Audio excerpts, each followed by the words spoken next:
Hello mummies, మనందరికీ తెలుసు motherhood అంటేనే సాక్రిఫైస్ అని. ఇది చాలా కామన్ డైలాగ్ కదా, నేను కూడా అలానే అనుకున్నాను. కానీ మదర్ అయిన తరువాత తెలిసింది it is very essential to sacrifice and also very special to all the mummies. ఈ సాక్రిఫైసెస్ అనేది నేను మదర్ అయిన తర్వాత ఈ 3 థింగ్స్ క్విట్ చేశాను. అందులో ఒకటి వచ్చేసి very favourite, my favourite thing, soft drinks తాగటం క్విట్ చేసేసాను. ఇది మంచిది కాదని చెప్పేసి. ఈవెన్ మదర్స్కి బేబీస్కి కాదు, ఎవరికి మంచిది కాదు soft drinks. So I quit it.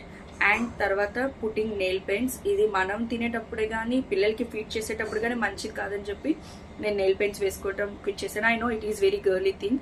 And next third thing is very close to my heart, having it like late night snack to having it time pass snack వరకు ఎప్పుడు చాలా రెగ్యులర్గా తినేదాన్ని నేను మ్యాగీని.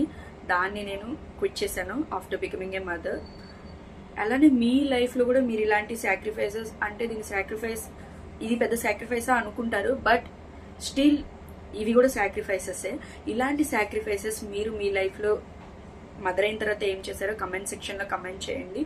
ఇలాంటి కంటెంట్ కనుక మీరు చూడాలనుకుంటే please do subscribe to my channel. Thank you.